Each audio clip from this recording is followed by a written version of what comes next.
ధన్యుల అన్యుల, మీరు ధన్యుల అన్యుల, ఒక్కసారి జ్ఞాపకం చేసుకోండి. మీరు ధన్యుల అన్యుల. క్రీస్తునామమున దేవుని బిడ్డలైన మీ అందరికీ నా హృదయపూర్వక వందనాలు. స్త్రీలు తల మీద ముసుగు వేసుకోవాలి, పురుషులు పెన్ను పేపర్ పట్టుకొని సిద్ధంగా రాసుకోవడానికి సిద్ధపడాలి. క్రైస్తవ జీవితంలో మనం అనుకుంటూ ఉంటాం చాలా సందర్భాల్లో, దేవుడు నా జీవితాన్ని ఎందుకు మార్చట్లేదు, దేవుడు నా బ్రతుకులు ఎందుకు మార్చట్లా, దేవుడు నా స్థితిగతులు ఎందుకు మార్చట్లా అని చాలా సందర్భాల్లో నేను కూడా దుఃఖపడ్డాను. 3 సంవత్సరాల నుంచి ఏమీ లేదు, కానీ దేవుడు అలా బ్రతికిస్తూ ఉన్నాడు. పరిస్థితులు మార్చే స్థితులు, పరిస్థితులు, మన గతి గిద్ది అన్ని స్థాన భ్రమణాలు మార్చేవాడు ఆయనే. అన్ని మార్చే దేవుడి దగ్గరికి మనం వస్తున్నాం, మనం మారటల్లా. అవునా? అన్ని మార్చే దేవుడి దగ్గరికి మనం వచ్చినప్పుడు ఏమన్నా మనం కూడా మారాలి. ప్రతి మనిషిలో ఏదో ఒక లోపం ఉంటుంది. లోపం లేని వాడు ఉంటే దేవుడే, మనిషి కాదు. చాలా మంది అక్కడ అంటారు, నా దగ్గర అసలు ఏమీ లేదండి, నేను లోపమే లేదండి, నచ్చలేదండి అంటారు. ఎందుకు ఉండదమ్మా? నువ్వు వెతికితే అన్నీ ఉంటాయి. నువ్వు మచ్చలేకపోతే నువ్వు దేవుడివే. నేనైతే చెప్తాను, నీ దగ్గర మచ్చలేదు అంటే నా దృష్టిలో నువ్వు దేవుడివే. మచ్చలేదు అంటే అర్థం ఏంటంటే దేవుడి దగ్గర ఏ మచ్చ డాగు లేని, ఏ మచ్చ డాగు లేని గొర్రె పిల్ల కాబట్టే ఈ లోక పాపమును పరిహరించడం కొరకు గొర్రె పిల్ల వలె వధించబడ్డాడు క్రీస్తునాథుడు. ఆ రక్తమును బట్టి మనకు విమోచన, ఆ రక్తమును బట్టి మనకు విడుదల కలిగింది. ఈరోజు వాక్యం వింటున్న ప్రియ బిడ్డలందరికీ చెప్తున్నా, గత రాత్రి కాలం దేవుడు నాతో బైబిల్ వాక్యం ఇలా తెరచి ఇలా ఒక వేరుగా చూపిస్తుంది నాకు.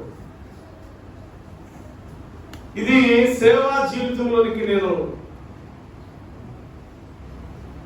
వచ్చిన కొత్తలో, రాబోతున్న కొత్తలో దేవుడు నాకు దర్శనం ద్వారా మాట్లాడి యెహోషువ గ్రంథాన్ని రాతి పలకల వలె నాకు గ్రంథాన్ని ఇచ్చాడు. ఆ గ్రంథాన్ని చదవని వేలులా పెట్టినప్పుడు చదివాను. యెహోషువ గ్రంథంగా ప్రభువా ఇది అన్నాడు. అంటే ప్రభు అన్నాడు కదా, నేను చదువు అన్నాడు. చదివితే నేను విడువను ఎడబాయను. నీవు బ్రతుకు దినములల్లా ఏ మనుష్యుడు కూడా నీ ఎదుట నిలబడలేడు. ఇది దేవుడు నాకు ఇచ్చిన వాగ్దానం. దేవుడు నాకు ఇచ్చిన వాగ్దానం ఇది. ఆ సమయంలో అనుకున్నా, దేవుడు నాకు కొన్ని వస్తువులు చూపించి ఒక బస్సు, అది ఎయిర్పోర్ట్ లో బస్సు, ఆ బస్సు ఎక్కించాడు. ఆ బస్సు తీసుకెళ్ళి ఒక ఫ్లైట్ దగ్గర ఆగింది. నేను ఫ్లైట్ ఎక్కి వెళ్ళిపోయాను. తెల్ల ఫ్లైట్. అదేంటంటే మాక్సిమం ఫ్లైట్లన్నీ కూడా తెల్లగానే ఉంటాయి, కానీ ఆ రోజు నేను చూసింది ఏంటంటే ఆ గ్రీన్ అను రెడ్ ఉంటుంది దాని మీద, ఇట్లా సింబల్ లాగా. అదేంటంటే ఇథియోపియా ఎయిర్లైన్స్. ఆ ఫ్లైట్ ఎక్కి నేను ఫస్ట్ జర్నీ చేశాను. అంటే ఆ దినాల్లో ఎందుకు చెప్తున్నాను మీకు అని అంటే, మా పాస్టర్ గారికి తెలుసు, నాగపట్ట వల్ల సోదరుడు కోటేశ్వరరావు గారికి కూడా తెలుసు. ఏంటంటే 2500 రూపాయలు చేతిలో పట్టుకొని ఫ్లైట్ ఎక్కి వెళ్ళిపోయాను. దేశం కాని దేశం వెళ్ళి సువార్త చెప్పొచ్చాను. అంటే ఆ రోజుల్లో మరి దేశం కాని దేశం వెళ్ళేటప్పుడు మినిమం ఒక 50,000 లక్ష చేతుల్లో ఉంటుంది. కనీసం 50,000 ఉండాలి దేశం కాని దేశం వెళ్ళేటప్పుడు. పరిస్థితులు ఎలా మారుతాయో తెలియదు కాబట్టి. అలాంటిది 2500తో నా దేవుడు తీసుకెళ్ళి సువార్త ప్రకటించాడు. నాకు దర్శనం ఏం చూపించాడు చేస్తూ వచ్చాడు ఈ రోజు వరకు కూడా. కానీ ఇది ప్రారంభం కాకమునుపు నేను అనుకునేవాడిని, ఇంత దరిద్రమా నా జీవితంలో, చీచి అసలు బ్రతికే వ్యర్థం అనుకునేవాడిని. అందరి చేత ఇట్లా అనిపించుకుంటున్నానే అనుకునేవాడిని. ఎందుకు చెప్తున్నానంటే ఈ మాట, ధన్యుడు అనే మాట కూడా చెప్తున్నాను. ఎవడు ధన్యుడు అవుతాడు? ఎవడు పడితే వాడు ధన్యుడు కాడు. ఎవరు పడితే వాళ్ళు ధన్యుడు కాలేరు. ఎందుకు అవుతారు? వాక్యం చెప్తుంది. వాక్యాన్ని నమ్ముతావు లేదా? వాక్యాన్ని కూర్చున్నారు, నమ్ముతున్నారా? ఎంతమంది నమ్ముతున్నారు? నమ్మితే దేవుడు స్తుతించండి ఒకసారి. అంటే హల్లెలూయా అన్న ప్రతి ఒక్కరు నమ్ముతున్నారు, నేను నమ్ముతున్నాను. మరొకసారి చెప్పండి ఒకసారి. అంటే మీరందరూ వాక్యాన్ని నమ్ముతున్నారు. దేవుడు దీవించును గాక. వాక్యం ఏం చెప్తుంది చూడండి ఒకసారి. మనం చదువుకున్న 84వ కీర్తనలో ఒక ధన్యత గురించి మాట్లాడుకుందాం. ఈరోజు నేను మీకు 3 లేక 4 ధన్యతల గురించి మాట్లాడతా. కీర్తన గ్రంథంలో రాయబడి ఉన్న ధన్యతలు. ఏ ధన్యతల్లో మనం ఉన్నాం, ఏ ధన్యంలోనికి మనం వెళ్తున్నాం. ఒక ధన్యత ఇక్కడ రాయబడి ఉంది చూడండి ఒకసారి. నీ మందిరమందు నివసించువారు. అబ్బా, ఎవరు ధన్యులు అవుతారంటండి? ధన్యులు అనే మాటకి అర్థం ఏంటంటే ఆశీర్వదించబడిన వాడు, దీవించబడిన వాడు, హెచ్చించబడిన వాడు, బలముందుకున్నవాడు, ఆరోగ్యవంతుడు, ఇలాంటి మాటలు వర్తిస్తాయి. నీకు ఒక ఆశీర్వాదం రావాలంటే నీ మందిరంలోనూ ఉండడానికి ఇష్టపడాలా. చాలా మంది అనుకుంటారు మందిరంలో ఉండమంటే ఒక్క అక్కయ్య ఒప్పుకోదు ఉంటానికి. ఒక్క రోజున గడుపుతున్నాము మందిరంలో. అసలు ఎక్కడి నుంచి వస్తాయి ధన్యతలు నీకు? మందిరం అంటే నీకేమన్నా పాపాల గుట్ట? ఇదేమన్నా ఇక్కడ పాపంతో నింపబడిన ఈ గుట్ట పవిత్రపరిచే స్థలం అది. ఈ దేహంలో ఉన్న ప్రతి అవయవాన్ని పాపం కొనుక్కుంటే ఆ పాపాన్ని పవిత్రపరిచేది ప్రభు యేసుక్రీస్తు రక్తం. ఆయన సన్నిధిలోకి వస్తే నువ్వు ఆయన శుద్ధీకరిస్తాడు. నీ హృదయం అపవిత్రత, నీ కంటి చూపు అపవిత్రత, నీ కాలినడక అపవిత్రత, నీ తలంపుల అపవిత్రత, సమస్తము కూడా నీ దేవుడు ఉన్న ప్రతి అవయవం అపవిత్రతతో కూడుకొని ఉంటే దేవుడు పవిత్రపరిచే స్థలం అంటూ ఏదైనా ఉంటే అది మందిరమే. అందుకే ఆ మందిరంలోకి ఎవడొస్తాడో వాడు దీవించబడతాడు, కానీ మందిరాన్ని అసహించుకున్నవాడు ఎవడు దీవించబడతాడు. మందిరం అంటే ఏంటి? దేవుడు ఉండే స్థలం, దేవుడి నివాస స్థలం. ఆ దేవుడి నివాస స్థలంలో నువ్వు రావాలంటే రాసి పెట్టుండాలంట. నువ్వు దీవించబడాలంటే రాసి పెట్టుండాలంటారు చూసే పెద్దలు. ఒక మందిరంలో ఒక రాత్రిలో గడపలేవే. రాత్రంతా యెహోవాతో పోరాడి ఏం పొందుకున్నాడు యాకోబు? ఆ రోజు ఆశీర్వదించబడ్డా.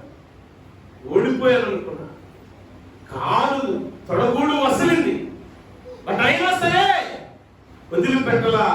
పట్టు వదలని ఏమంటారు కదా మనల్ని, విక్రమార్కుడు అంటారు కదా. పట్టు వదలని పోరాట యోధుడు యాకోబు. అందుకే మనం రాసుకున్న పాటలో ఉంది, దేవుడు మనకి ఇచ్చిన పాటలో, ప్రార్థనలు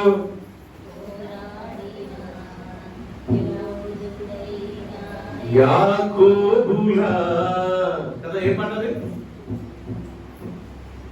మహిమైశ్వర్యముతో నింపిన అత్యున్నతుడా నా యేసయ్యా, నిన్నే నమ్ముకున్నానయ్యా.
పోల్చుకున్నావా? ఆ ధన్యత నీకు రాదు. జ్ఞాపకం చేసుకోండి. మందిరావరణంలో నివసించువారు ధన్యులు. ఒక స్త్రీ 84 సంవత్సరాల మందిరావరణం నివసించింది.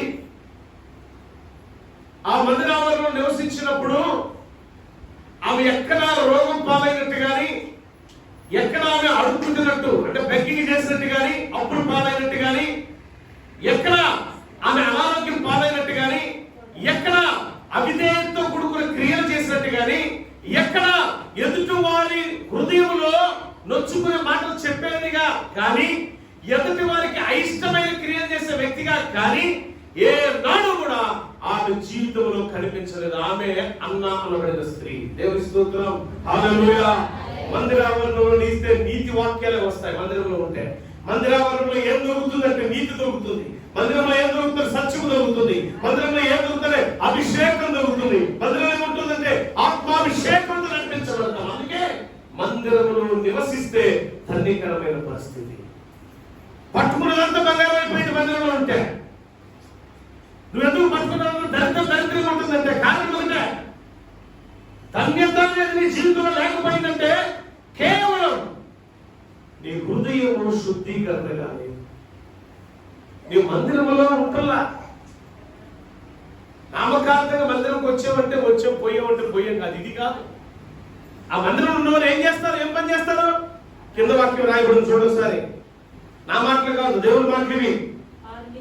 వారు నిత్యము నిన్ను స్తుతించేవారు. ఏం చేస్తారంటే బ్రాకెట్ లో పక్కన కూడా రాయబడి ఉంది.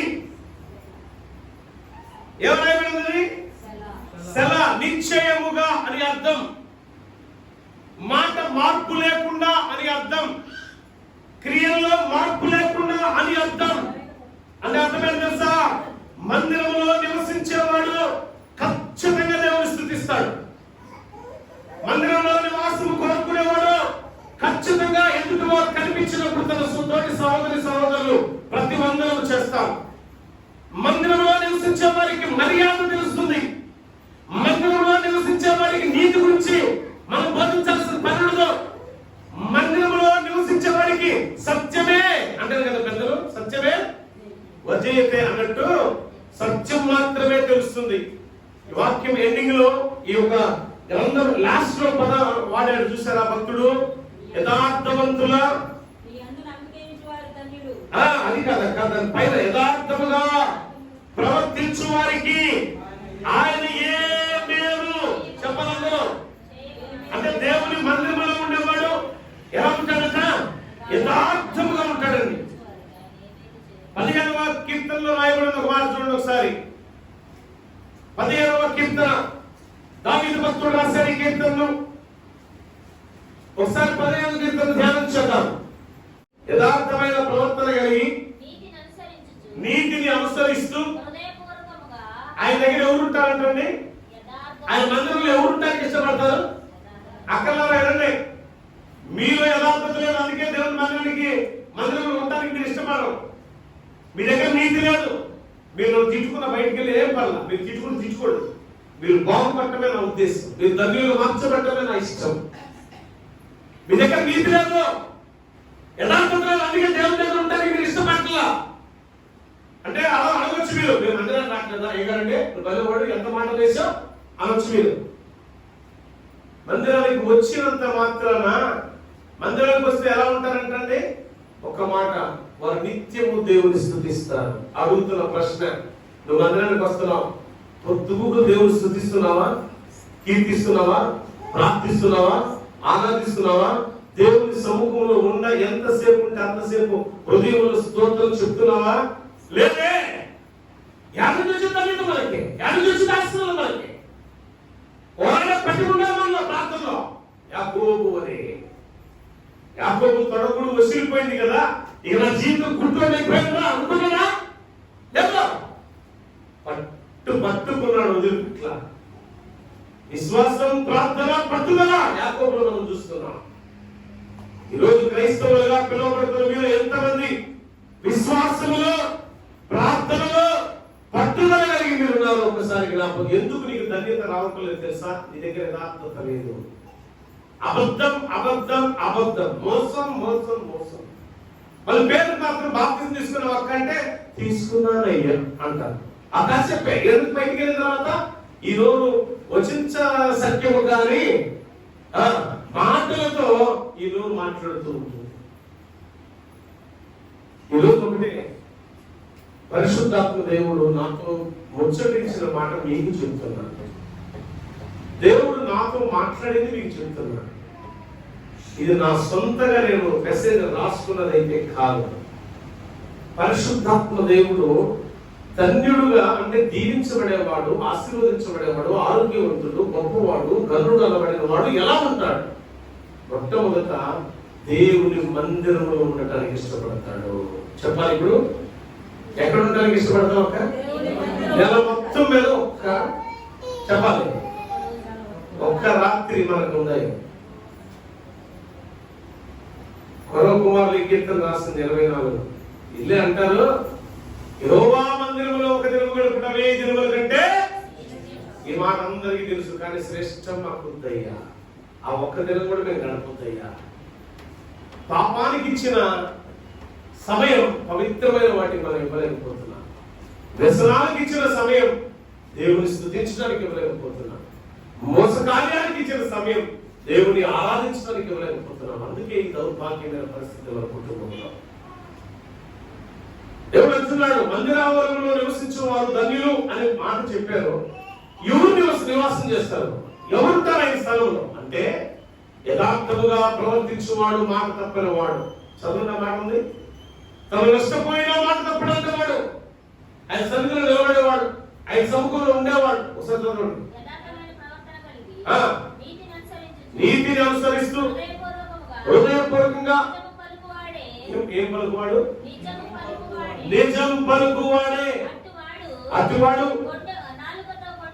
నాలుకతో కొండెములాడడు, తన చెలికాని తన స్నేహితుడు కీడు చేయాలని ఏవాడు అనుకోడు, తన పొరుగు వారి మీద లేనిపోయి నింద. ఎంతమంది వేశారు ఇక్కడ నిందలు ఇతరుల మీద? కళ్ళతో చూడకపోయినా ఎవడో చెప్పాడంట నిందలు వేయలేదు మనం ఇప్పుడు ఇతరుల మీద. చిట్టక్కే నువ్వు మంచిదే, అందుకే నేనే అడుగుతాను, ఎప్పుడన్నా ఇతరుల మీద వేయలేదా? చేయమా ఎన్నిసార్లు? అయ్యే నీకు తెలుసా నిజం అంటే చెప్పుకుంటే నేను ఇది చెబుతున్నా మీకు అంట. కళ్ళతో చూసావా? చెవులతో విన్నావా? స్పర్శ తాకామా?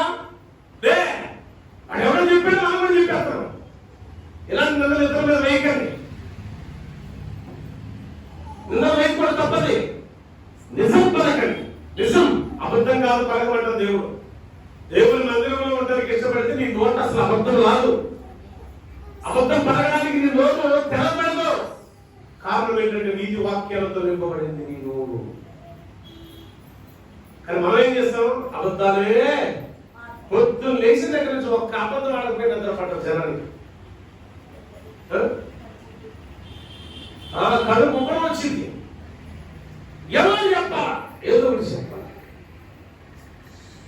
అరే ఏంటంట ఆ శివుడు వీధిలో ఉండితే ఆ అమ్మాయిని ఆ లాయన తిరుగుతున్నాడులే అనే మాట లాస్ట్కి ఏమో తెలుసా, గొడ్డలు తీసుకుని నరకపోయాడంట అని దాకొచ్చి నరికేలంట అని దాకెళ్ళింది. వాడు క్రూరుడు. కారణం ఏంటంటే ఈ అమ్మాయి సైలెంట్ గా, కొంతమంది ఉంటారు నోట్లో నుంచి మాట బయటికి రాదు, వేస్తా ఉంటారు కాట్లు భార్య భర్తలు. ఈ ఆటల నోట్లో నుంచి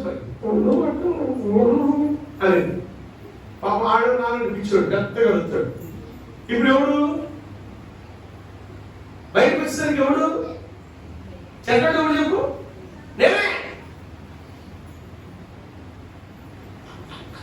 అన్నప్పుడు పోయారు. అట్టనిసే మాలంటోనే సెటిల్ అయిపోతున్నారు. అవునా? అయితే ఇక్కడ వాక్యం ఏం చెప్తుందంటే ఆయన సన్నిధిలో నిలబడాలంటే కొన్ని క్వాలిటీస్ ఉంటాయి. ఏంటంటే ఆడ అబద్ధ వార్త ఎప్పుడు కూడా మోసకార్యం చేయడు. ఒకవేళ ఎవరికైనా మాట ఇచ్చాడు అనుకో, తను నష్టపోయినా చదువు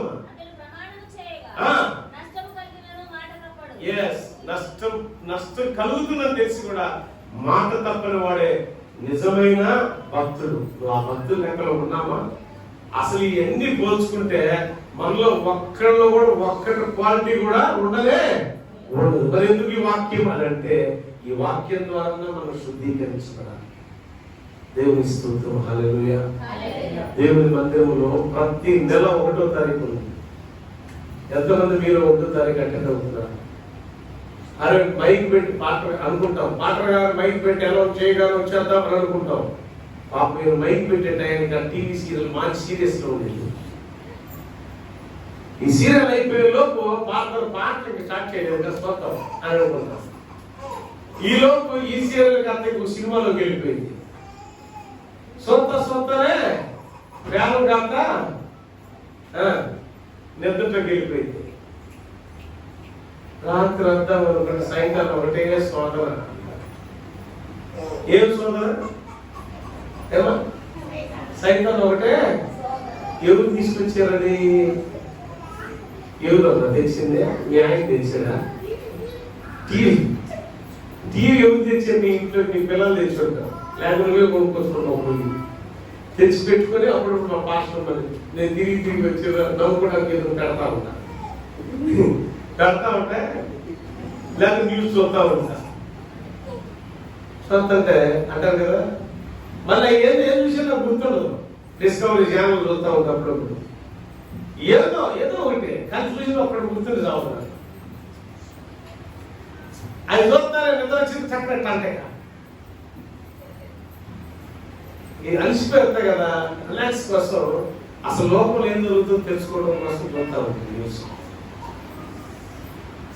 సో నేను ఒకటే చెప్తాను, ఇప్పుడైనా మనసు మార్చుకొని దేవునికి ఇష్టంగా దేవుని మందిరంలో నివసించే దేవుని మనం ఉన్నాము.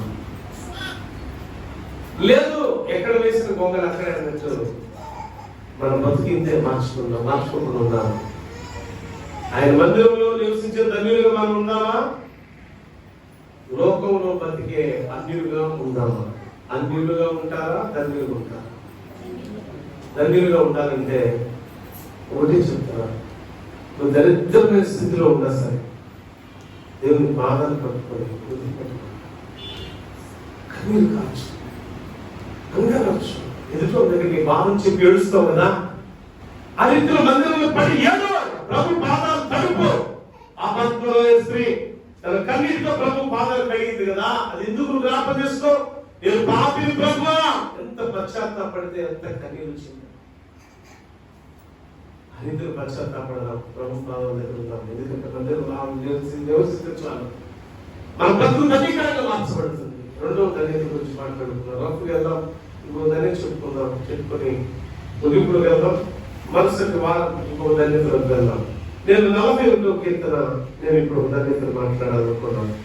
మొదటి వచ్చిన చూడండి ఒకసారి. 41వ కీర్తనలో కూడా ఒక ధన్యత ఉంది.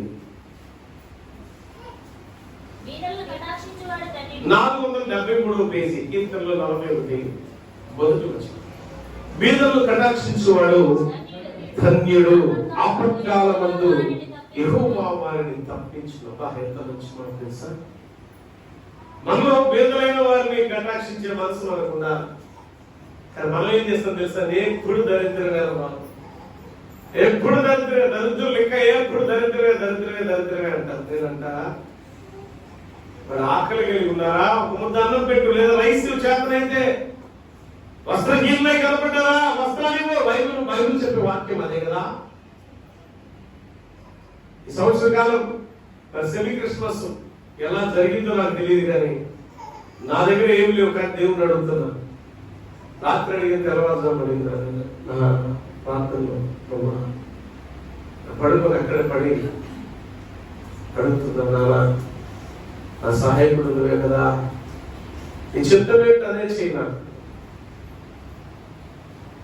నీ చిత్తం గొప్పగానే ఉంటుంది. తెల్లవారుజాము పడిది అన్న నీ చిత్తం గొప్పగా ఉంటుంది. ఆ గొప్పగా క్రియను జరిపించుకోమా అనుకున్నా. దేవుడు కార్యం చేస్తాడు.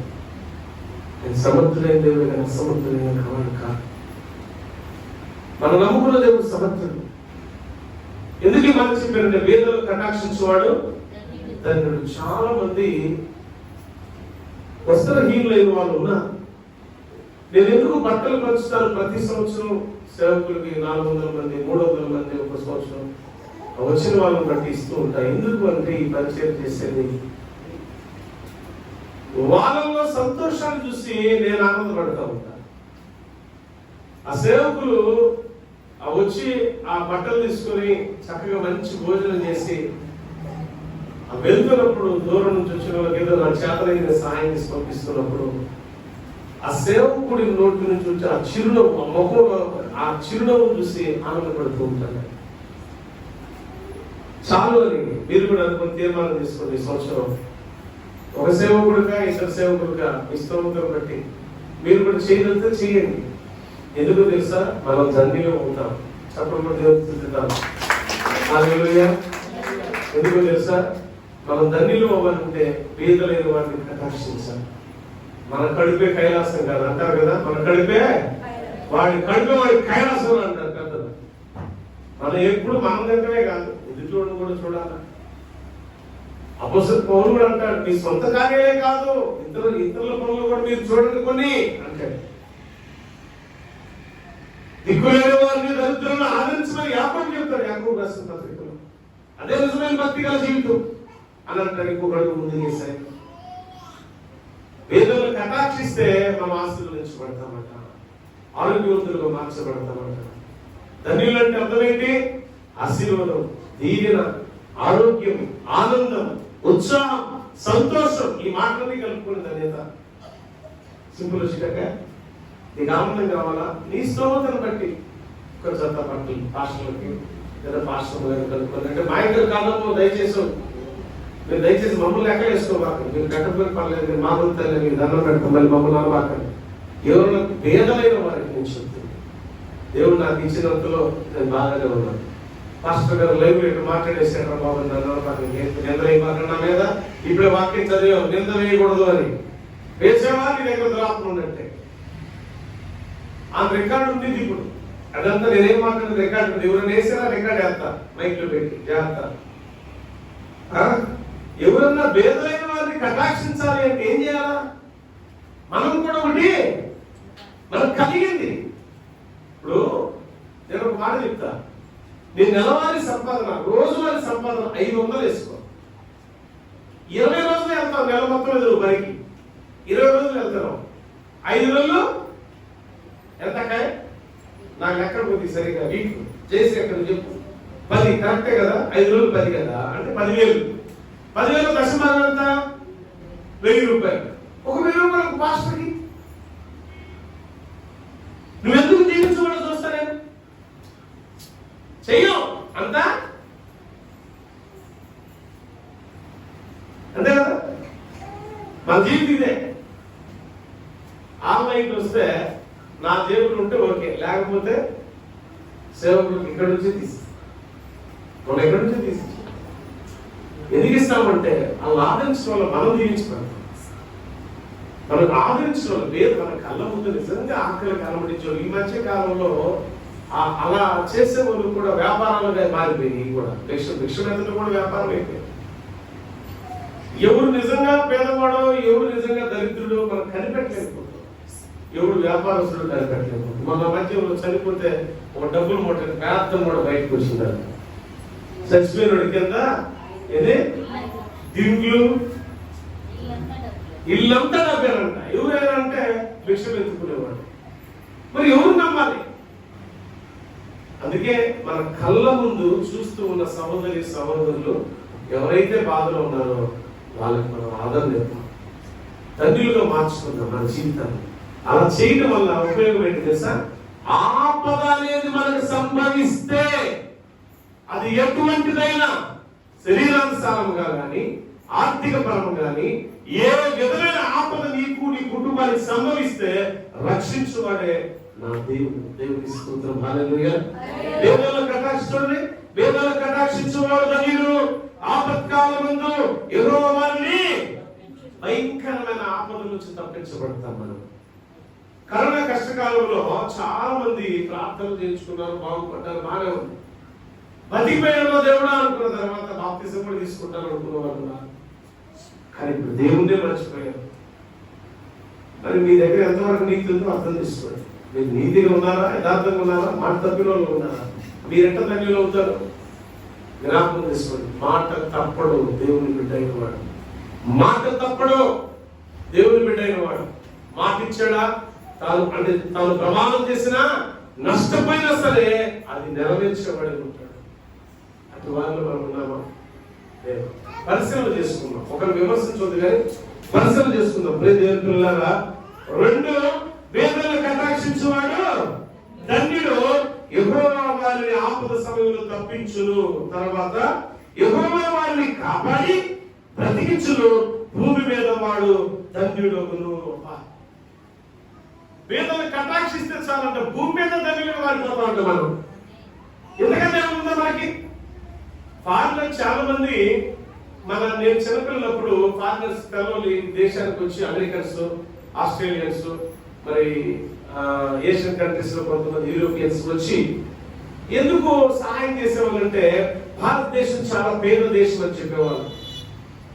ఆ పేద దేశం కూడా క్రైస్తవులు ఉన్నవారు ఎక్కువ, మన అధిక సంఖ్యాకులు పేదవాళ్ళు అని చెప్పేవారు. ఆ పేదవాళ్ళని కనికరించి వాళ్ళ ధనవంతులుగా మార్చివేయబడ్డారు.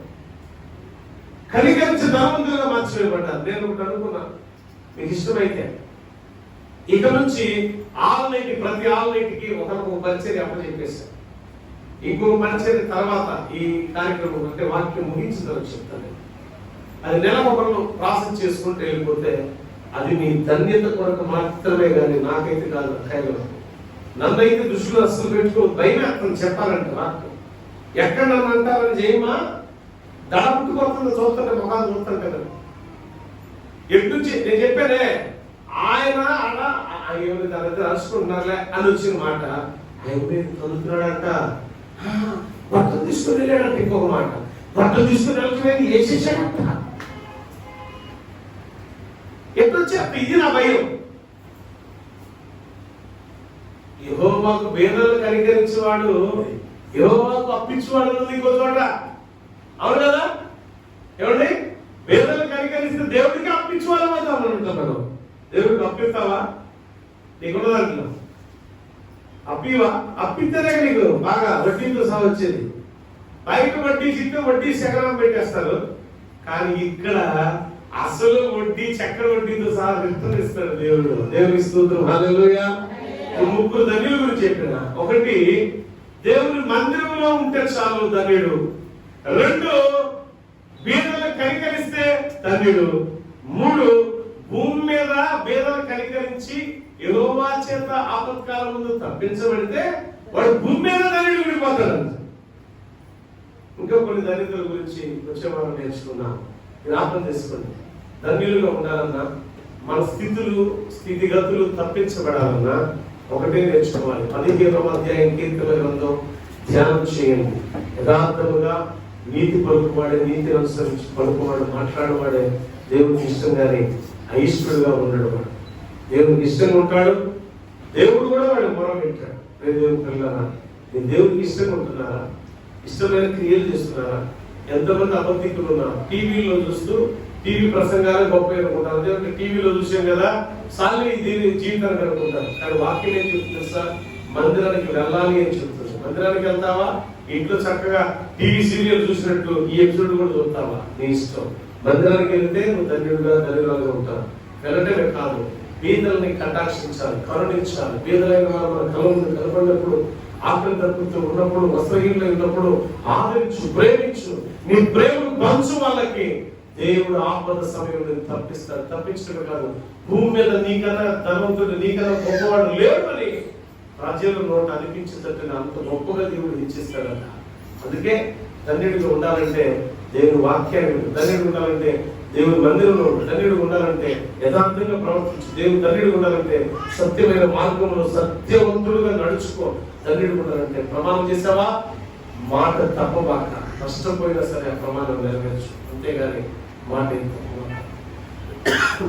జీవితంలో మీరు ఉండాలని మనస్ఫూర్తి కోరుకుంటాను. ప్రార్థన చేసుకుందాం. ధన్యులుగా ఉండాలని నేను కోరుకుంటున్నాను.